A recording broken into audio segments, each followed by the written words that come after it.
আবারও গভীর সমুদ্রে দেখা মিলল এই ভয়ানক মাছের। কি সেই ভয়ানক মাছ এবং কেনই বা তা ভয়ানক, চলুন জানবো। তার আগে করবো ছোট্ট একটি রিকোয়েস্ট, চ্যানেলটি সাবস্ক্রাইব করে রাখার এবং নোটিফিকেশন বেল আইকনের অল নোটিফিকেশন অন করে রাখার। গভীর সমুদ্রে আবারও দেখা মিলল ডুমসডে ফিশের। দেহ তো নয়, যেন বড়সড় চাবুক। দেহ থেকে রূপলি আলো ঠিকরে পড়ছে। অদ্ভুত দর্শন এই মাছের শরীর রক্ত মাংসে গোড়া নয়, বরং চকচকে ইস্পাত দিয়ে তৈরি যেন। অস্বাভাবিক বড় বড় চোখ ভয়ের উদ্রেক করে। অতল জলের অধিবাসীর একটি ভিডিও সম্প্রতি প্রকাশ্যে এসেছে সমাজ মাধ্যমে, যেটা এখন স্ক্রিনে দেখছেন আপনি, আর ভাইরাল হয়েছে সেই ভিডিওটি।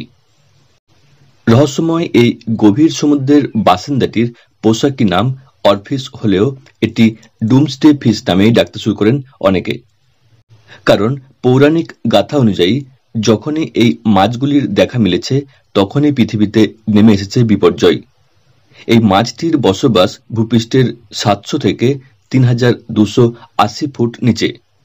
সেই গভীর অঞ্চল থেকে বেরিয়ে এসে এই মাছগুলি ভূমিকম্পের সতর্কবার্তা দিত বলে মনে করা হয়। ভাইরাল হওয়া এই ভিডিওয় দেখা গিয়েছে একদল ডুবুরি সমুদ্রের গভীরে অনুসন্ধান চালাতে গিয়ে দেখা পান এই মাছটির। তারা মাছটির শরীর স্পর্শ করতেই সেটি নড়ে সামান্য দূরে সরে যায়। জাপানের লোককথায় অরফিস পরিচিত রিউগু নো সুকাই বা সমুদ্রের ঈশ্বরের বার্তাবাহক নামে।